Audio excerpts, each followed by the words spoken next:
Publik dihebohkan dengan berita Jenderal Gatot Nurmantio yang memilih untuk tidak menghadiri penganugerahan Bintang Mahaputra kepada dirinya dan beberapa tokoh lainnya.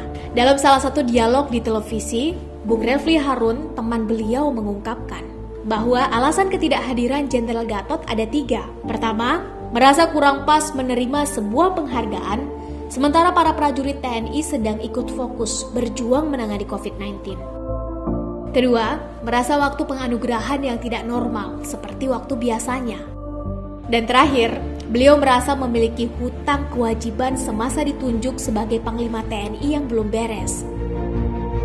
Ya, kita mungkin bisa menebak, hutang yang dimaksud adalah hutang atau janji kesetiaan seorang prajurit TNI untuk selalu melindungi, mengabdi, dan berbakti kepada NKRI dan menjauhkannya dari segala macam bentuk ancaman. Yang jelas, apabila kita melihat dokumentasi lama beliau yang sudah banyak terpublikasikan, kita tidak akan kaget dengan sikap-sikap nasionalis dan patriotik yang sering ditunjukkannya.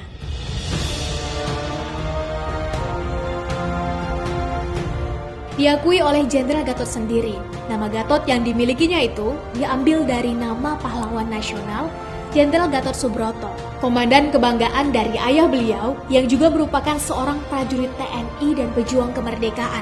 Ya, dari pemilihan namanya saja, kita sudah bisa menebak seberapa patriotiknya orang tua Jenderal Gatot ini. Jenderal Gatot juga pernah membuat kehebohan. Ketika menjabat sebagai Kepala Staf Angkatan Darat atau Kasat, beliau menolak untuk dianugerahi brevet kehormatan Kopassus secara cuma-cuma.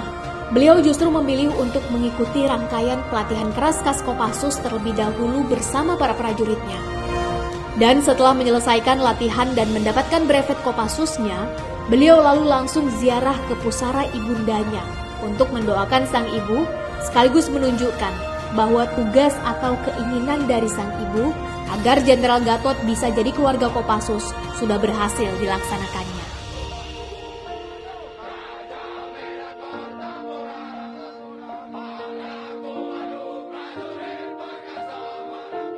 Jenderal Gatot juga dinilai dekat dengan para tokoh dari berbagai agama. Beliau bahkan sering menginisiasi doa bersama untuk bangsa yang dihadiri oleh para tokoh lintas agama. Sebuah upaya untuk merawat Kebhinneka Tunggal Ikaan Indonesia.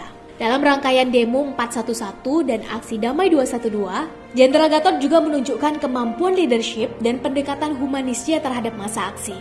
Dan itu meninggalkan kesan mendalam bagi banyak kalangan, terutama para peserta aksi. Bertugas dan berjuang bukan karena uang, bukan karena materi, tetapi karena keyakinan bahwa kau adalah patriot bangsa yang berjuang, rela berkorban bahkan nyawa hanya untuk tetap tegaknya negara kesatuan Republik Indonesia.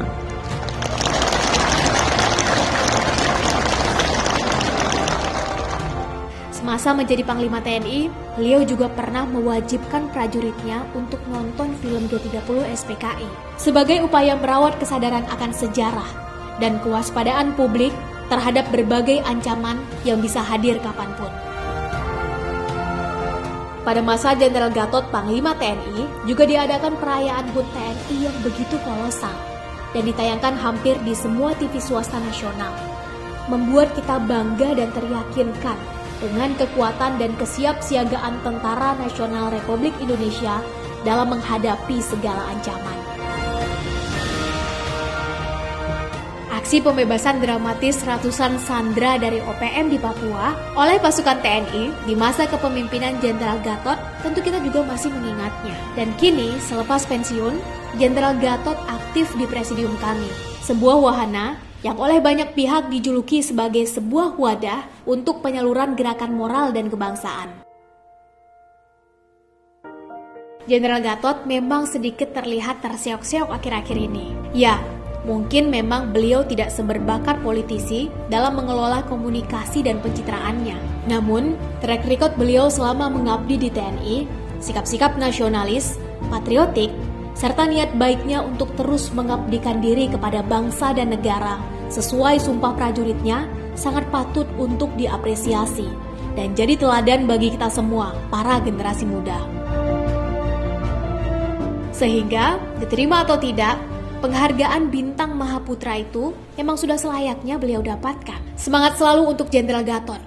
Jangan pernah lelah untuk membumikan janji suci seorang prajurit untuk setia, mengabdi, dan berbakti demi keutuhan negeri Indonesia yang sama-sama kita cintai.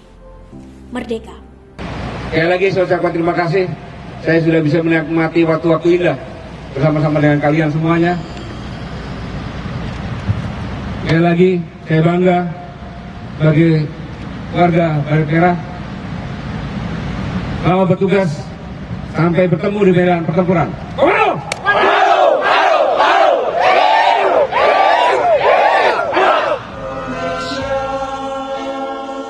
Kami puja